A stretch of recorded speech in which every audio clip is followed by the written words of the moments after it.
Good friendship, plain and simple. That's what I would like to focus on in this week's podcast.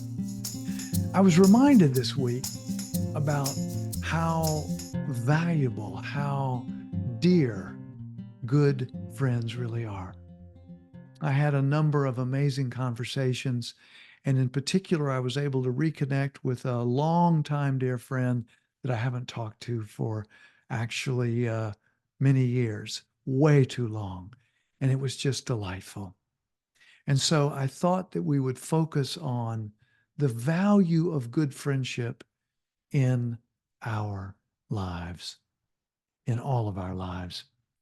Now, I wanted to start with a little piece that that came to me as I was working with this theme of appreciating deep gratitude for my dear good friends. And I think this is universal. This little piece that I wrote is just called Good Friendship. And I have a little quote at the top. It says, "It was my pain, and you held it with me." So the poem goes like this, very short little poem. Nothing, nothing in this world is quite like good friendship. Nothing in this world is quite like good friendship.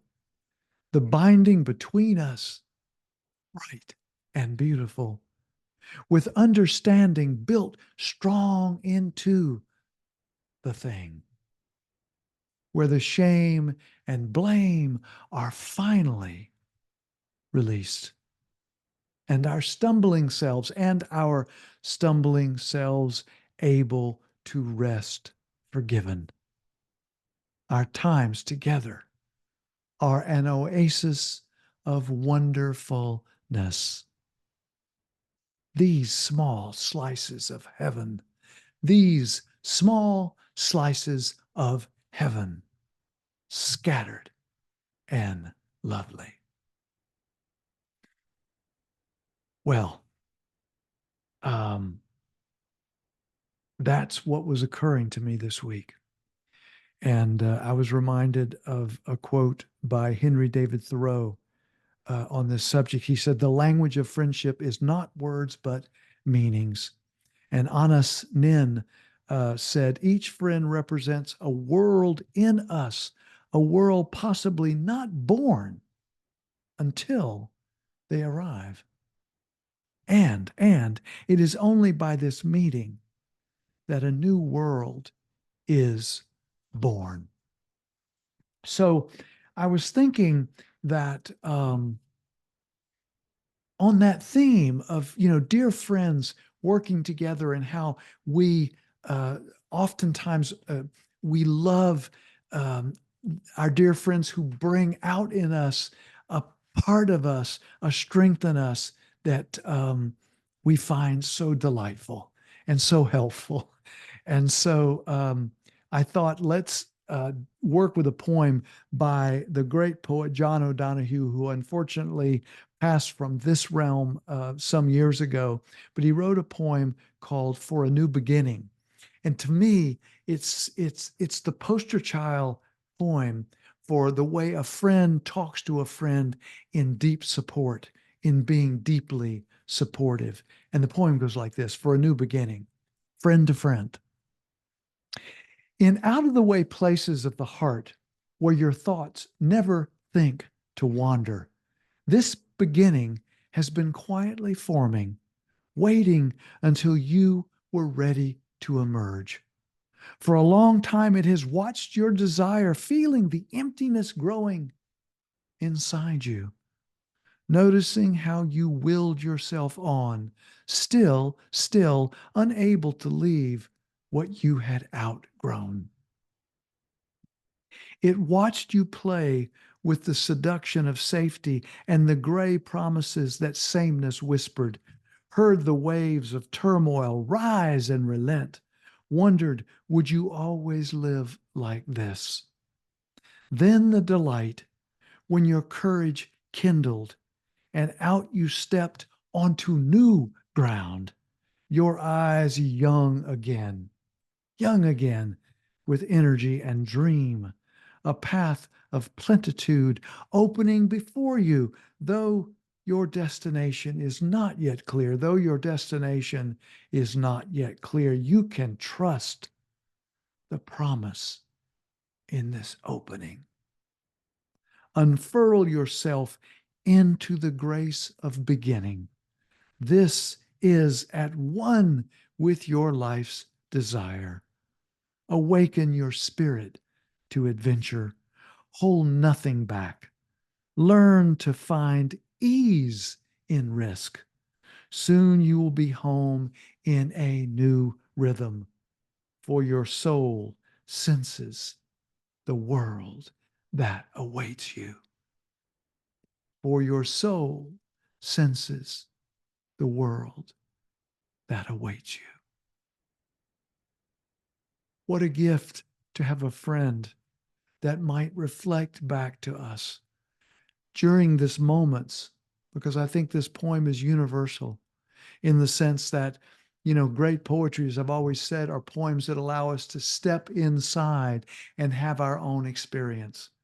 And I don't know about you, but this reminds me of those times when dear friends have reflected back to me a kind of courage that they saw in me, some strength that they saw in me that I could no longer locate, or at least at that moment I could not locate. And their dear friendship, their dear reflecting back to me gave me a kind of sense of centeredness and strength and resolve. And I think that this is the amazing thing about friendship and such poems. I was thinking also about a quote by Aristotle, actually. It's, what is a friend? A single soul dwelling in two bodies. And then C.S. Lewis said, friendship is born at that moment when one person says to another, what, you too? I thought I was the only one. Friends have us often realize that we are not alone in our most difficult situations, and not alone sometimes in our joys as well. And that's wonderful as well. Now, I want to finish with this poem by Danusha Laméris, and it's called Small Kindnesses. And I think I chose this poem for this episode because I think it speaks to the fact that we want to be in relationship. It is part of our DNA to be in relationship. We want to have acquaintances, become friends, become dear friends. I think that's what we want. This little poem is called Small Kindnesses and goes like this. I've been thinking about the way when you walk down a crowded aisle, people pull in their legs to let you by. Or how strangers still say, bless you, when someone sneezes, a leftover from the bubonic plague. Don't die, we are saying. And sometimes when you spill lemons from your grocery bag, someone else will help you pick them up. Mostly, we don't want to harm each other. We want to be handed our cup of coffee hot and to say thank you to the person handing it, to smile at them and for them to smile back, for the waitress to call us honey when she sets down the bowl of clam chowder, and for the driver in the red pickup truck to let us pass.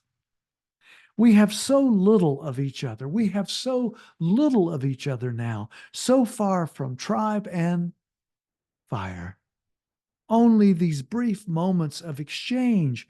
What if they are the true dwelling of the holy?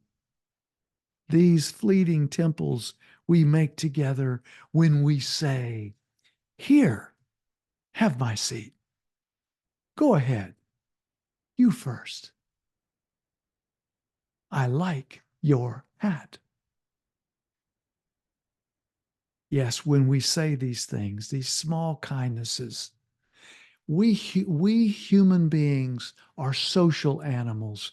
We are built to have good, dear friends around us. We are built to have ongoing connections with good, dear friends on a regular basis. It is necessary. It is necessary for our health, for our physical health, for our psychological health, for the health of our heart and soul, I think. All of that. Good friendship, plain and simple. Okay, that's a wrap. As I always say, thank you so much for your listening ear. I appreciate it.